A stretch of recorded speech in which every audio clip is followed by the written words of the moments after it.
শয়তান তার উপর সওয়ার হয়েছিল, তাকে বুঝিয়েছে তুমি যদি বাঁচতে চাও তাহলে নিরাপদ ইউসুফের উপর তুমি অপবাদের বোঝা চাপিয়ে দাও। সে অপবাদের বোঝা চাপিয়ে দিল। ইউসুফ আলাইহিস সালাম তখন বললে যে না, হিয়া রাওয়াদাতনি আন নাফসি, এটা আমি তাকে ফুসলাইনি, বরং সে আমার উপর চেয়েছিল কিন্তু আমি এতে সাড়া দেইনি। তখন সে বলল তোমার সাক্ষী কি? পকে সাক্ষী কোথায়? ইউসুফ আলাইহিস সালাম বললেন সাক্ষী একটা আছে। অনেক লম্বা ঘটনা, শর্ট করে বলছি। সাক্ষী একজন আছে। সাক্ষী কই? ঘরের মধ্যে শুয়ে থাকায় একেবারে সদ্য ভূমিষ্ঠ এক নবজাতক শিশু, কথাও বলতে জানে না, সে আমাকে সাক্ষী দেবে। জুলাইখা খুব বিস্মিত হয়ে গেল, পাগলামি কথাবার্তা নাকি? এই শিশু বাচ্চা কেমনে সাক্ষী দিবে? শিশু বাচ্চাকে আনা হলো। শিশু বাচ্চার সামনে এসে এমন ভাষায় জবাব দিল, কোরআনে কারীম তার ভাষাটা লিখে দিয়েছে। আগে বলেন সুবহানাল্লাহ। শিশু বাচ্চা যদি বলতো ইউসুফের কোনো দোষ নাই, সব দোষ আপনার স্ত্রীর, এভাবে তো বলতে পারতো, কিন্তু এভাবে বললে ঝামেলা একটা ছিল।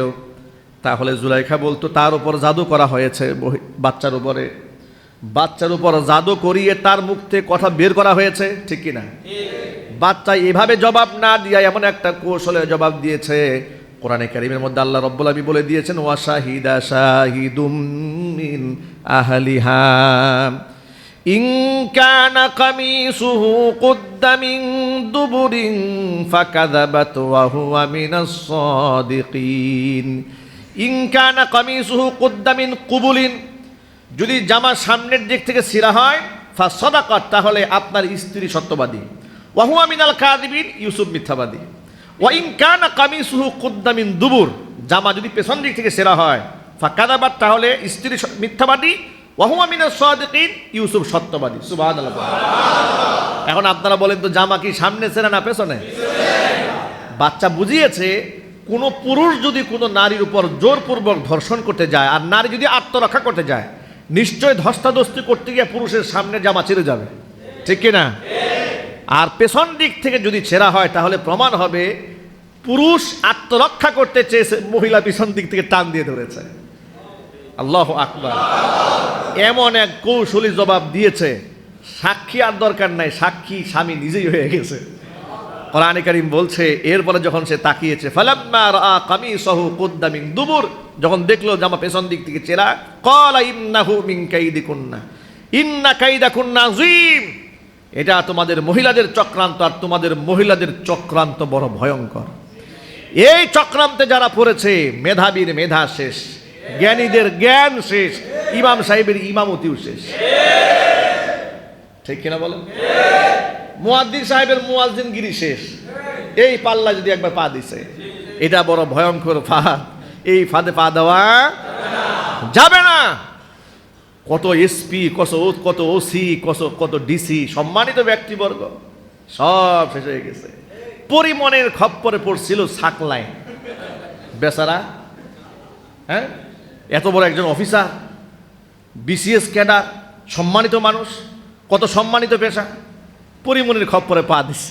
পা দিয়া বেটা সব শেষ, চাকরিও শেষ, চরিত্র শেষ, সম্মান শেষ, সব শেষ, ঠিক কিনা জুড়ে বলেন? ইন্না কাইদাকুন্না আযীম, মহিলাদের খপ্পরে পা দেওয়া যাবে না, ধ্বংস হয়ে যাবেন। কিন্তু আমি এত লম্বা কথা বলতে চাইনি, আজকে আপনাদের সামনে একটা লেটেস্ট নিউজ দিতে চাই এখান থেকে, এই সবক থেকে। সেই সবকটা কি?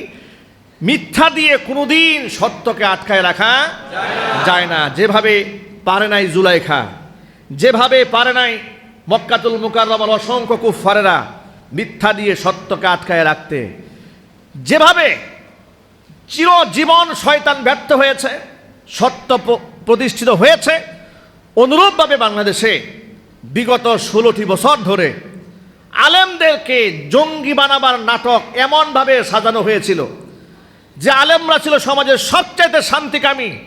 জঙ্গি নাটক সাজিয়ে অসংখ্য আলেমদেরকে মিথ্যা মামলায় জেলখানায় যারা পুরে দিয়েছিল, গত দুদিন আগে তারা প্রকৃত জঙ্গি উপাধি পেয়ে রাষ্ট্রীয়ভাবে নিষিদ্ধ হয়ে গেছে। সত্যকে মিথ্যা দিয়ে আটকে রাখা যায় না। প্রকৃত সন্ত্রাসী কারা, প্রকৃত জঙ্গি কারা, জাতি চিনে গেছে, ঠিক কিনা বলেন? মনে খুব কষ্ট লাগতো যখন দেখতাম দুজন মুফতি মুহাদ্দিসকে দাঁড় করিয়ে সামনে কিছু কিতাবাদি দিয়া লিখেছে জিহাদি বই সহ মুফতি সাহেব আটক। এই দৃশ্যগুলো দেখে চোখ থেকে পানি ঝরতো দুঃখে আর কষ্টে। আমার বাসায় পুলিশ গিয়ে অসংখ্য হাদিসের কিতাব, তাফসীরের কিতাব দেখে রিপোর্ট লিখেছে মাদানী সাহেবের বাসায় যে কি বইটা আছে, আরবিতে লেখা বুঝি না কিছু, কিন্তু মনের মধ্যে খুব কৌতূহল, যা আমি কি জানি শিখি এখান থেকে। আচ্ছা বেটা, আমি এখান থেকে যা শিখি তা তো মাইকের সামনে বলি, ঠিক কিনা বলেন? আমি ওখান থেকে যা শিখি অসংখ্য ক্যামেরার সামনে বলি। আমরা তো গোপন কোনো কাজ করি না, গোপন আন্দোলন তো আমরা করি না। ওরা আমাদেরকে জঙ্গি বানিয়েছে, মৌলবাদ বানিয়েছে, মিথ্যা মামলা দিয়েছে। আর সোনার ছেলে যাদের উপাধি দিয়েছিল তারা ধর্ষণের সেঞ্চুরি করেছে বিশ্ববিদ্যালয়ে, ঠিক কিনা বলেন? বিশ্বজিৎকে প্রকাশ্যে ছুরি দিয়ে কুপিয়ে হত্যা করেছে একটা হিন্দু মানুষকে, শিবির উপাধি দিয়ে নির্মমভাবে পিটিয়ে হত্যা করলো, হত্যার বিচার পর্যন্ত হলো না, ঠিক কিনা বলেন? হেফাজতে ইসলামের ওই আন্দোলনের সময় কত আলেমদেরকে রাস্তায় তারা পিটিয়ে হাত পা ভেঙে দিয়েছে। আমার এক মুসল্লি, আমার নিজের মুসল্লি, পিটিয়ে হাত ভেঙে দিয়েছে ছাত্রলীগের ছেলেরা। ওরা জঙ্গি হয় নাই, আজকে পৃষ্ঠা উল্টিয়েছে, সময় বদলেছে। বিশ্ববিদ্যালয়ে ওরা টর্চার সেল বানিয়েছিল, এই টর্চার সেলের মধ্যে সেখানে রামদা রেখেছে, ছুরি রেখেছে, মারণাস্ত্র রেখেছে, দেশি বিদেশি অস্ত্র রেখেছে, আগ্নেয়াস্ত্র রেখেছে মানুষ হত্যা করার জন্য। ভিডিও ক্লিপস এখনো আছে, হেলমেট বাহিনী, মাথায় হেলমেট দিয়ে দিয়ে এই কুলাঙ্গারেরা অসংখ্য মানুষকে খুন করেছে প্রকাশ্যে। করে নাই? চিৎকার দিয়ে বলেন করে নাই? এরা যে জঙ্গি, এরা যে সন্ত্রাসী, এরা যে ক্যাডার, এরা দেশ এবং জনগণের শত্রু, কোনো সন্দেহ আছে? কিন্তু এই জঙ্গির তকমা দিয়েছিল আলেমদের উপরে। ওরা সত্যকে আড়াল করতে চেয়েছিল মিথ্যা দিয়ে, কিন্তু সেটা হয় নাই। আজকে গোটা জাতির সামনে প্রমাণিত আসল জঙ্গি কারা, আসল সন্ত্রাসী কারা। সন্ত্রাসী সংগঠন হিসেবে ওরা নিষিদ্ধ হয়েছে, থাকবে চিরদিন নিষিদ্ধ ইনশাআল্লাহ। বাংলাদেশের কোনো সন্ত্রাসী কর্মকাণ্ড বরদাস্ত করা হবে না, কথা বলতে হবে, ঠিক কিনা? আল্লাহ রাব্বুল আলামিন যেন এমন জঘন্য পাপাচার থেকে জাতিকে হেফাজত করেন। ইসলামের সৌন্দর্যতা আছে, সন্ত্রাসবাদ নাই। ইসলামে জিহাদ আছে, কিন্তু ইসলামের মধ্যে অনৈতিক মারামারি নাই। সুবহানাল্লাহ। আমার মনে আছে জামিয়া রহমানে আরাবিয়া মাদ্রাসার মধ্যে আমরা যখন পড়াশোনা করেছি, তো সেখানে গরু জবাই করে ছুরি থাকে প্রত্যেক মাদ্রাসাতে। এই মাদ্রাসায় আছে না? কথা বলেন, আছে না? আছে, অনেক চুরি থাকে, 50টা 60টা চুরি থাকে। প্রত্যেক কুরবানি ঈদের সময় ঢাকা শহরে লক্ষ লক্ষ গরু কুরবানি হয়। এগুলো মাদ্রাসার ছাত্ররা, আসাতিজায়ে কেরাম, মুফতি মুহাদ্দিসরা জবাই করেন, সহযোগিতা করেন, ঠিক কিনা? এই যে ছুরিগুলা মাদ্রাসায় সংরক্ষণ করা হয়, স্বৈরাচারীর আমলে মাদ্রাসা তল্লাশি করে এই ছুরিগুলার ছবি তুলেছে কুলাঙ্গার সাংবাদিকরা। ছবি তুলে পত্রিকায় ছাপিয়ে দিয়েছে, সর্বনাশ হয়ে গেছে, মাদ্রাসা তো অস্ত্রের কারখানা। এভাবে মিডিয়া দিয়ে ওরা মাদ্রাসার বদনাম করেছিল, এভাবেই মানুষের সামনে আমাদেরকে খাটো করেছিল। আল্লাহ রাব্বুল আলামিন গোটা জাতির সামনে ওদেরকে উলঙ্গ করে ছেড়ে দিয়েছে। গোটা জাতি আজ দেখেছে প্রকৃত সন্ত্রাসী কারা আর শান্তিকামী কারা। সুতরাং আমার সমস্ত মুসলিম ভাইদের উদাত্ত আহ্বান জানাচ্ছি, কোন সন্ত্রাসী কর্মকাণ্ডের সাথে কোনো মুসলমানের সম্পৃক্ততা থাকতে পারে না। আর যদি কেউ করে তাদের সাথে আমাদের কোনো সম্পর্ক নাই।